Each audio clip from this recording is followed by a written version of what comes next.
প্রিয় ছাত্রছাত্রীরা, আজকে আমি তোমাদেরকে এই ক্লাসের মাধ্যমে দেখাবো যে এটা হচ্ছে কোন নম্বর ক্লাস।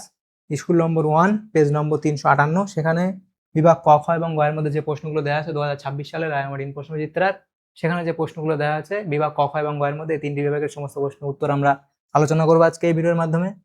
তো এখানে দেখো, প্রথম যে স্কুল দেওয়া হয়েছে 1 নম্বর স্কুলের, তো এখানে বিভাগ ক এর মধ্যে যে প্রশ্নগুলো দেওয়া হয়েছে দেখো, এখানে একের দাগে বলা হয়েছে কি, যে সঠিক উত্তরটি নির্বাচন করো। একের দাগের একের প্রশ্ন, প্রোটিন সংশ্লেষে সাহায্য করে। তাহলে প্রোটিন সংশ্লেষে সাহায্য করে, তোমাদের যেটা সঠিক উত্তর হবে সেটা হচ্ছে কি, প্রোটিন সংশ্লেষে সাহায্য করে, সেটা হবে অপশান সি, অর্থাৎ রাইবোজোম। এর পরবর্তী প্রশ্ন দেখো, বলা হয়েছে দুইয়ের দাগের প্রশ্ন। দুইয়ের দাগের প্রশ্ন দেখো, বলা হয়েছে যে মানুষের দেহের কোথায় আরবিসি ধ্বংস হয়? মানুষের দেহের কোথায় আরবিসি ধ্বংস হয়? তাহলে সেটা হবে অপশান এ, অর্থাৎ প্লীহা। এটা হলো। এর পরবর্তী প্রশ্ন দেখো কি বলা হয়েছে, তিনের দাগের প্রশ্ন।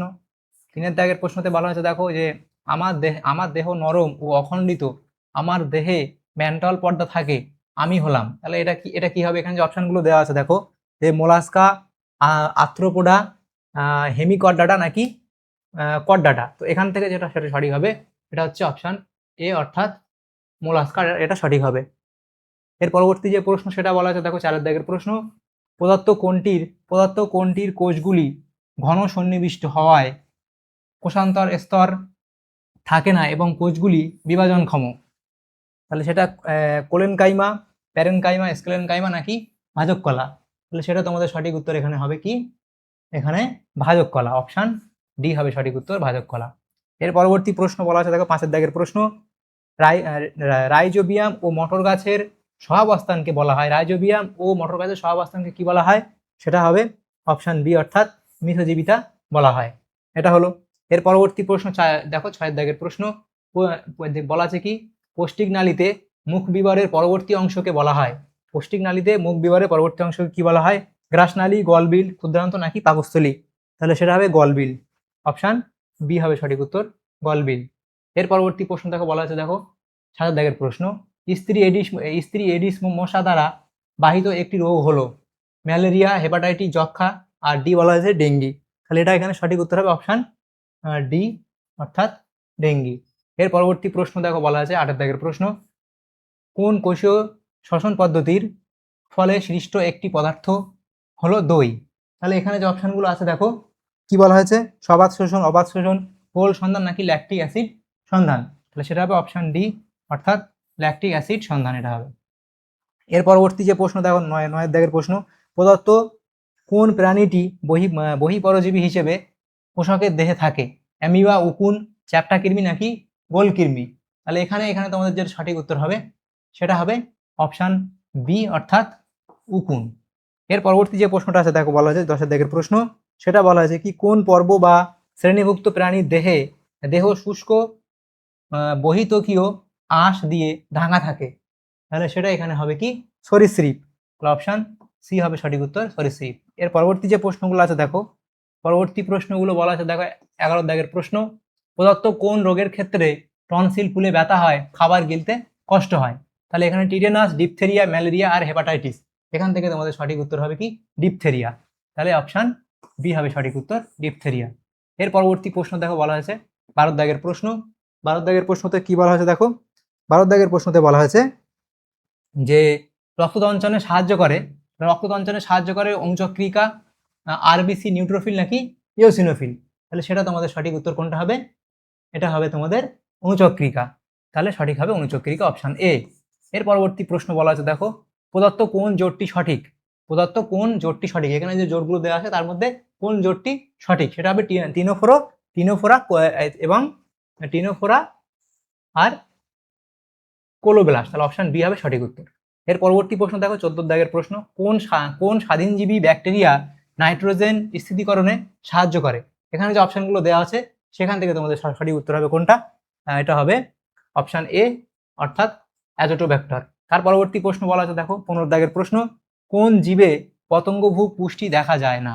কোন জীবে পতঙ্গভুক পুষ্টি দেখা যায় না? পাতাঝাঁঝি, সূর্য শিশির, কলসপত্রী নাকি লাইকেন? তাহলে এখানে অপশান ডি হবে সঠিক উত্তর, সেটা হবে কি, লাইকেন। এর পরবর্তী যে প্রশ্নগুলো আছে দেখো, বিভাগ খ। এর মধ্যে যে প্রশ্নগুলো আছে দেখো,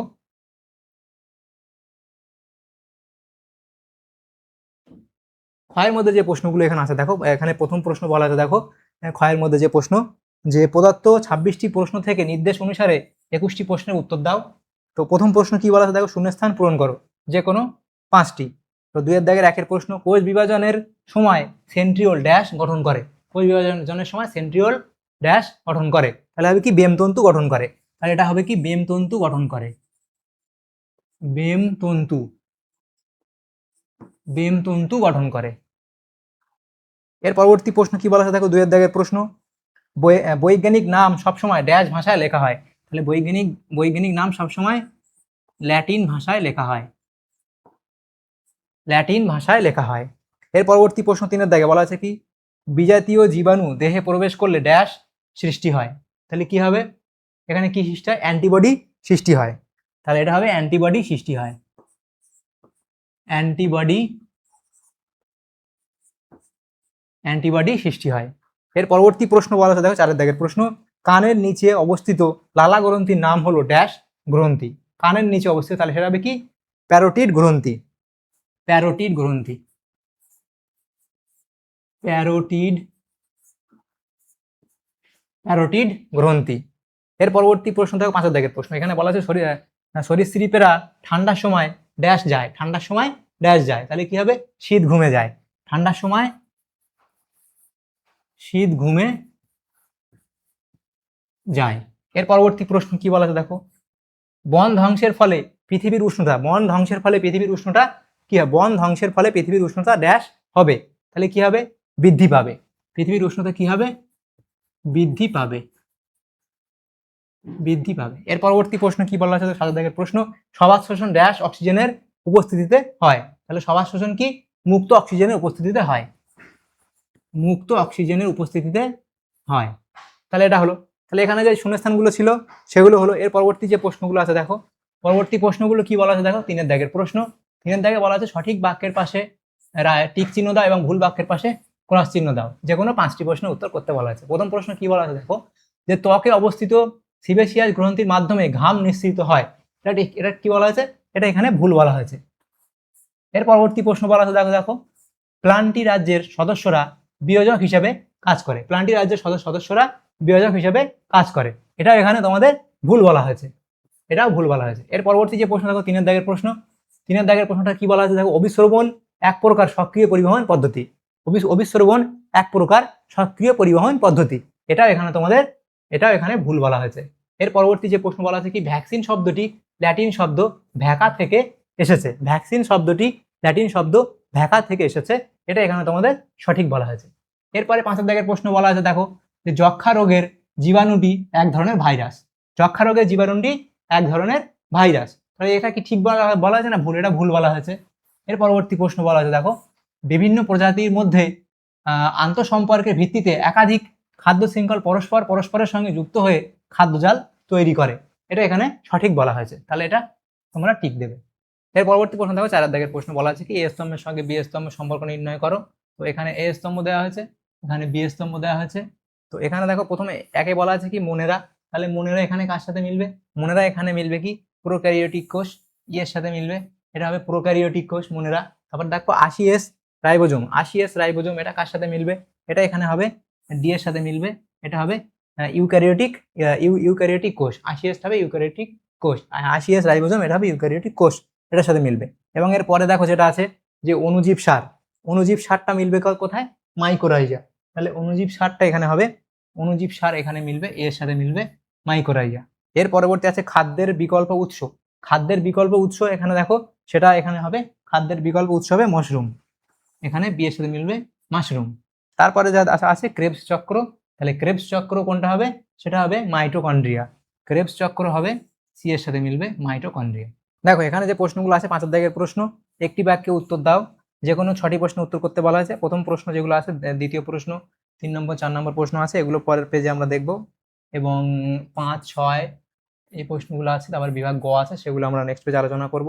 দেখো এখানে প্রথম যে প্রশ্নটা ছিল, কোন বিজ্ঞানী দ্বিপদ নামকরণ পদ্ধতি প্রচলন করেন, তাহলে তোমরা লিখবে কি বিজ্ঞানী ক্যারোলাস লিনিয়াস। দ্বিতীয় প্রশ্ন, সক্রিয় পরিবহনের একটি উদাহরণ দাও, সেটা তোমরা লিখবে। কোষ প্রাচীরের একটি কাজ উল্লেখ করো। তারপর আছে বাস্তুতন্ত্রে দুটি সজীব উপাদানের নাম লেখো, তাহলে বাস্তুতন্ত্রের দুটি সজীব উপাদানের নাম তোমরা এখানে লিখবে। এবং এর পরবর্তী যেটা আছে দেখো, অস্থি ও রক্তে ক্যালসিয়ামের পরিমাণের সমতা রক্ষা করে কোন ভিটামিনের কাজ, তাহলে সেটা তোমরা এটা লিখবে। এর পরবর্তী প্রশ্ন দেখো 6 দাগের প্রশ্ন, সেটা কি বলা হয়েছে? 6 দাগের প্রশ্ন বলা হয়েছে কোন জৈব উপাদান আকৃতির পলিপেপটাইড শৃঙ্খল দ্বারা গঠিত। তার পরবর্তী প্রশ্ন হচ্ছে উপপর্ব ভার্টিব্রাটাকে কোন বৈশিষ্ট্যের ভিত্তিতে দুটি পৃথক অধিশ্রেণীতে বিভক্ত করা হয়, সেটা লিখবে। এর পরবর্তী যেটা আছে সেটা আছে বাস্তুতন্ত্রে বিয়োজক ও রূপান্তরকের কাজের পার্থক্য কি। বিভাগ গ এর মধ্যে যে প্রশ্নগুলো আছে দেখো, এখানে আছে কি বলা, বিভাগ গ 1 দাগের প্রশ্ন বলা আছে বন ধ্বংসের দুটি কারণ উল্লেখ করো। তাহলে বন ধ্বংসের দুটি কারণ উল্লেখ করবে। দ্বিতীয় প্রশ্ন মানুষের দেহে যকৃতের দুটি ভূমিকা লেখো। তার পরবর্তী প্রশ্ন আছে দেখো এইডস রোগের ক্ষেত্রে অনাক্রম্যতন্ত্র প্রতিরক্ষা প্রদান করতে পারে না কেন, সেটা তোমরা লিখবে, লেখা আছে। তার পরবর্তী প্রশ্ন যেটা বলা আছে যে এন্ডোপ্লাজমিক জালিকার দুটি কাজ উল্লেখ করো। তো এখানে দুটো কাজ তোমরা লিখবে। তার পরবর্তী প্রশ্ন বায়ুতে আর্দ্রতা বাষ্পমোচনের হারে কি প্রভাব বিস্তার করে, সেটা অবধি লিখবে। এর পরবর্তী যে প্রশ্ন আছে দেখো কি বলা হয়েছে দেখো যে অনুজীব সার ব্যবহারের দুটি সুবিধা উল্লেখ করো। অনুজীব সার ব্যবহারের দুটি সুবিধা লিখবে। তারপরে ভাজক কলা দুটি গঠনগত বৈশিষ্ট্য লেখো। তার পরবর্তী প্রশ্ন ওষুধ তৈরিতে আধুনিক জীববিদ্যা দুটি প্রয়োগ উল্লেখ করো। আর আধুনিক জীববিদ্যা দুটি প্রয়োগ তোমরা লিখবে। তার পরবর্তী প্রশ্ন দেওয়া আছে 9 দাগের প্রশ্ন। 9 দাগের প্রশ্নতে কি বলা আছে দেখো যে রজনের দুটি অর্থকরী গুরুত্ব উল্লেখ করো। তাহলে রজনের দুটি অর্থকরী গুরুত্ব তোমরা লিখবে। তারপরে আছে দেখো 10 দাগের প্রশ্ন পাচিত খাদ্যের আত্তীকরণ কিভাবে হয়, সেটা তোমরা অবধি লিখে দেবে, তাহলে এই প্রশ্ন উত্তর হয়ে যাবে। এর পরবর্তী যে প্রশ্ন আছে দেখো, পরবর্তী প্রশ্ন আছে যক্ষার দুটি উপসর্গ লেখো। তারপরে অ্যানিরিডা পর্বের দুটি শনাক্তকরণ বৈশিষ্ট্য, তাহলে অ্যানিরিডা পর্বের দুটি শনাক্তকরণ বৈশিষ্ট্য তোমরা লিখবে। তারপরে জীবদেহে ফ্যাটের দুটি ভূমিকা লেখো, তাহলে জীবদেহে ফ্যাটের দুটি ভূমিকা লিখবে। তার পরবর্তী প্রশ্ন আছে দেখো যে প্রাত্যহিক জীবনে শক্তি সংরক্ষণের দুটি উপায় আলোচনা করো, সে দুটো লিখবে। আর এরপরে যেটা আছে দেখো সেটা কি আছে, এর পরবর্তী প্রশ্ন হচ্ছে লসিকার দুটি কাজ লেখো, লসিকার দুটি কাজ তোমরা লিখবে। এর পরবর্তী প্রশ্ন কি বলা আছে দেখো, পরবর্তী প্রশ্ন দেওয়া আছে বাস্তুতন্ত্রে শক্তি প্রবাহের দুটি বৈশিষ্ট্য লেখো, তাহলে দুটো লিখবে। তার পরবর্তী প্রশ্ন করডাটাকে কয়টি উপপর্বে ভাগ করা হয়েছে ও কি কি, তাহলে সেটা অবধি লিখে দেবে, তাহলে তোমাদের এই প্রশ্ন উত্তর হয়ে যাবে। তাহলে এখানে দেখো যে সমস্ত প্রশ্নগুলো ছিল আমাদের ক্লাস 9-এর যে প্রশ্নগুলো ছিল, থার্ড সামেটিভের জন্য যে প্রশ্নগুলো ছিল ক্লাস 9-এর, এটা হচ্ছে কত নম্বর স্কুল, 1 নম্বর স্কুলের জীবনবিজ্ঞানের যে প্রশ্নগুলো ছিল জীবনবিজ্ঞানের বিভাগ ক, খ এবং গ এর মধ্যে, সেগুলো আমরা আলোচনা করলাম আজকে এই ভিডিওর মাধ্যমে। তোমাদের যদি সামান্যতম উপকার এসে থাকে ভিডিওটা অবশ্যই একটা লাইক করবে এবং বেশি বেশি করে বন্ধুদের সাথে শেয়ার করবে। আর পরবর্তী যে স্কুলগুলো আছে সেগুলো প্রশ্ন উত্তর পাওয়ার জন্য অবশ্যই তোমরা আমাদের চ্যানেলটাকে সাবস্ক্রাইব করে রাখবে। Thank you, thanks for watching.